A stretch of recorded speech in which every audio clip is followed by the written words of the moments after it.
이건 지금도 우리 엄마조차도 한탄하는 부분이지만 제가 어릴 적에는 개념이 좀 없었어요. 이게 특히나 제가 어릴 때 정말 극심했었는데요. 당시 초딩을 막 졸업할 즈음이 되어서도 선배들에게 인사하며 존댓말을 해야 한다는 개념 자체가 없었죠. 초딩 때까지야 주변 언니 오빠들에게 대들기도 하고 동생들이랑도 사이좋게 지내야 한다는 것만 알고 있던 시기여서 서로 막 다툴 정도가 아니고서야 사이좋게 지내야 한다 정도가 주변 관계의 전부였죠. 누구 볼 때마다 인사 잘하고 존댓말 잘하는 건 선생님으로 끝이었죠. 근데 제가 막 대한 건 다른 학교 언니들인데 거기에 화를 내는 건 선생님이네요. 솔직히 선생님인지도 몰라요. 그냥 제가 그 언니를 만났던 문방구 사장님이 선생님이라고 했었고 그 언니들이 선생님께 인사하는 걸 보고 선생님이겠거니 하고 생각했었죠. 뭐 그런 것 아니라도 말하는 것 하나하나 행동하는 것까지 학교 선생님이 아니라고는 상상도 할 수 없기는 했죠. 그치만 가게 사장님들이 좀 애매한 손님들에게 항상 선생님 호칭한다는 것도 그때 인사했던 언니들도 그냥 어른이라서 인사할 수 있었던 것도 그저 어릴 적에는 당연히 그 아저씨가 다른 학교 선생님일 거라는 생각만 했죠. 근데 선생님이거나 말았거나 원래라면 학교 밖에서는 굳이 서로 얼굴 볼 일 없어야 정상이잖아요. 우리 학교 선생님이라도 일부를 제외하면 밖에서까지 밝게 웃으며 인사할 관계도 아닐 텐데 그게 다른 학교 선생님이면 그냥 아저씨나 다름없죠. 근데 다른 학교 학생임이 명백한 상황에서도 일단 몽둥이부터 찾는 데에 주저함이 없으시더라고요. 솔직히 발단이 된 사건도 별게 아니었어요. 저는 그저 군것질거리를 찾느라 우리 학교 앞 문방구가 아닌 집에 가는 길에 있는 문방구에 들렀을 뿐인데 거기 언니들이 그러더라고요. 넌 선배들 봤는데 인사도 안 하느냐고요. 저는 잘 모르는 사람이었지만 그런가 보다 하며 손을 들어 안녕 하는 인사를 했죠. 그땐 아직 중학교도 올라가기 전이라 선배에 대한 개념이 없는 상태였어요. 저보다 나이 많다고 하면 그냥 언니인 거지 선배가 어디 있나요? 근데 그 언니들은 제 인사 한 번에 아주 발작을 하더라고요. 이게 어디서 개념이 없니 어쩌니 하며 저를 막 어디 구석진 곳으로 끌고 가려 하던데요. 그때 문방구 아줌마는 그걸 직접적으로 말리지 않고 황급히 밖으로 나가는 것 같았어요. 그리고 얼굴에 심술이 덕지덕지 붙어있는 것만 같은 아저씨 한 명이 들어오더라고요. 그러고선 제 앞에 있던 언니들을 일렬로 세우고선 막 윽박지르기 시작하셨어요. 이것들이 어디서 벌써부터 다른 학교 애한테 시비냐고 하시면서 손찌검을 하시던데 평소에도 자주 그러셨는지 아주 거리낌이 없었고 그 언니들도 익숙한 듯 고개를 팍 숙이고 죄송하다는 말만 했어요. 그나마 그 언니들한테 다행이라면 당시 문방구가 좁디 좁은 곳이었다는 거예요. 학생 3명 정도를 세워놓은 채 잔소리하거나 머리통 손으로 두들기는 것 정도는 가능할 정도의 공간이겠지만 본격적으로 기합을 준다거나 하다못해 체벌을 위한 자세를 잡기에도 어정쩡하긴 했죠. 물론 그 언니들 혼나는 걸 지켜보던 저는 저럴 거면 차라리 회초리로 혼나는 게 낫겠다는 생각을 하지 않은 건 아니었어요. 아예 회초리로 혼이 난 상황이라면 그냥 인사하고 돌아갔을 법한 상황인데 그게 안 되다 보니 자꾸 질질 늘어지는 것만 같은 상황인 것 같았거든요. 뭐 그래도 딱 그 정도인 것 같길래 그냥 거기서 끝나는 줄로만 알았는데 그 선생님이 그 언니들 반이랑 이름을 전부 다 적어가더라고요. 아무리 학교의 인원에 비해 선생님 숫자가 적다지만 이름표의 이름만 제대로 확인해놔도 학교에서 누굴 찾는다는 게 불가능은 아니어서 그 언니들도 감히 거짓말을 하려는 시도는 못했었어요. 그렇게 무서운 언니들 신상을 다 파악한 선생님이 그 언니들을 돌려보내고 저를 보시더라고요. 솔직히 그 언니들 혼나고 있을 적에 저는 도망쳐야 하는 게 맞는 상황이었어요. 근데 그 언니들이랑 그 선생님이 절묘하게 입구를 가리고 있더라고요. 제가 아무리 꼬물거리며 움직이더라도 그 선생님에게 닿지 않고 지나가는 게 불가능이더라고요. 그리고 굳이 누군가 험악하게 혼나는 현장에서 튀고 싶은 생각도 없었어요. 진짜 거기서 한마디 했다간 그 언니들 옆에 나란히 서서 손찌검 받을 것만 같았거든요. 근데 그렇게 사람 혼내키던 그 선생님도 저에게 구세주이거나 한 건 아니었어요. 그 언니들 내보내고 저한테 오신 선생님은 다짜고짜 제 이마를 쿡쿡 밀치며 그러더라고요.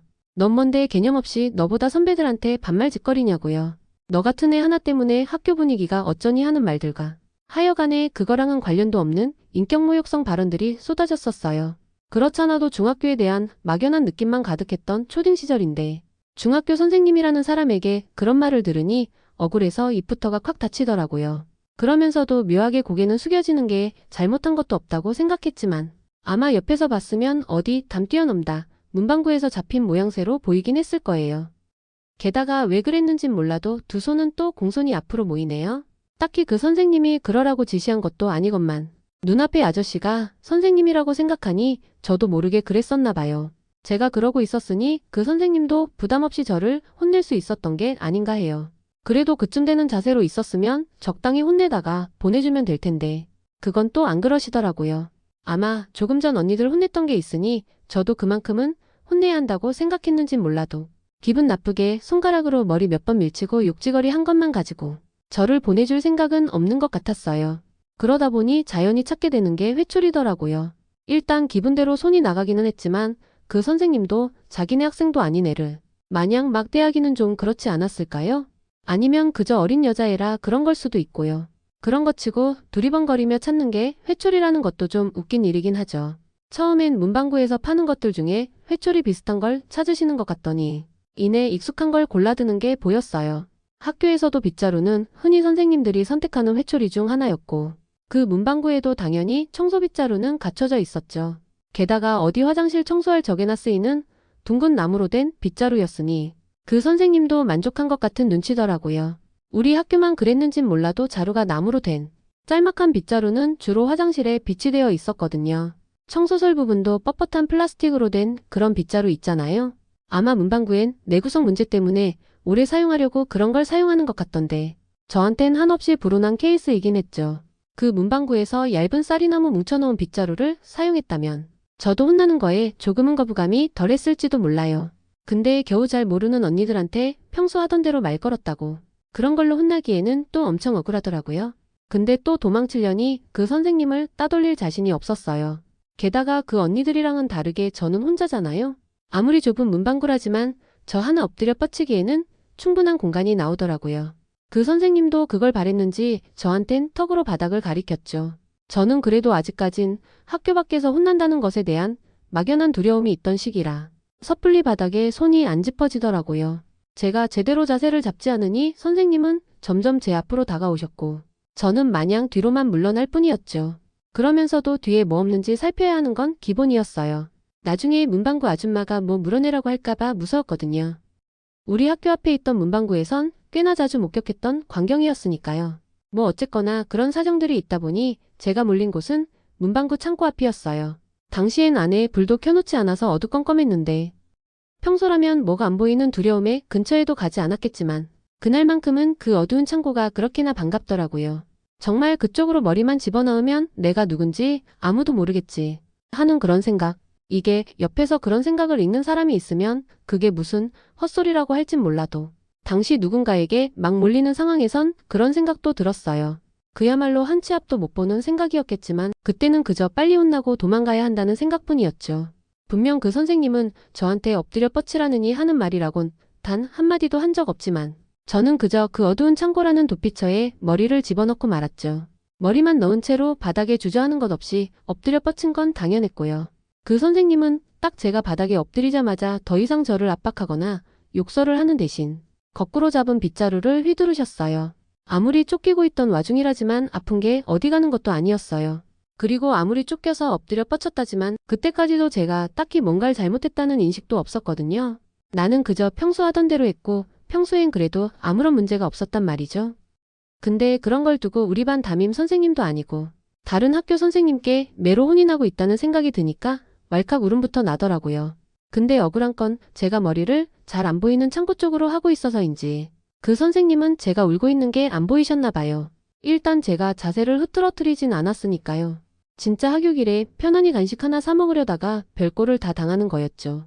분위기만 봐선 아무리 회초리로 혼을 냈더라도 막 걷어차면서 분위기를 잡을 것만 같았던 선생님이었는데 막상 어느 정도 혼나고 나니까 안 보이더라고요.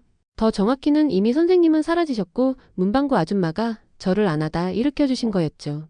이제 무서운 선생님 가셨으니까 일어서도 된다며 막 달래주셨는데 그러면서도 언니들한테 그렇게 뻐릇없이 굴면 어쩌냐며 저를 타박하셨어요. 그땐 그게 도대체 무슨 상관이냐는 생각과 함께 억울하기만 했었지만 그냥 분위기가 제 잘못인 것 같이 흘러가고 있었던지라 아무런 말도 못했었어요. 그나마 문방구에서 하염없이 울고만 있던 제가 불쌍해 보였는지 문방구 아줌마는 잘 나가는 불량식품 몇 개를 제 손에 쥐어주셨죠. 그래도 손에 무언가가 쥐어지니까 또 금세 울음이 그쳤던 걸로 기억하는데 그런 걸 감안해서 생각해보면 그때 그 분위기가 싫었던 거지. 그 선생님의 체벌이 그렇게까지 심했던 것 같지는 않았어요. 다만 왜 그 선생님이 저를 혼낸 다음에 마무리도 하지 않고 그렇게 사라지셨는지까진 그 이유가 짐작되지 않긴 했죠. 막상 중학교, 고등학교 올라가고 나니까 선생님들은 학교 밖에서 회초리로 학생들 체벌하는 거에 그렇게까지 반감을 가지고 있다거나 꺼리는 게 아닌 눈치였거든요. 그러다 보니 다른 학교 학생이라더라도 전혀 꺼리는 게 없어 보였어요. 어차피 초딩이나 고딩이나 혼내는 것 봤을 적엔 그렇게 큰 차이도 안 나 보였었고요. 당시에야 그런 걸로 혼났던 게 마냥 억울하기만 했었지만 그때 선생님들은 그런 이유만 가지고도 회초리 휘두르는데 전혀 거리낌 없는 분들이라는 것도 다시금 확인하게 되기도 했었죠. 그러고 보니 차라리 화끈하게 한번 혼이 나더라도 도망갈 수 있으면 그게 낫다는 생각은 본격 체벌이 시작되는 중딩이 되기 전부터 가졌던 생각이 아닌가 하네요.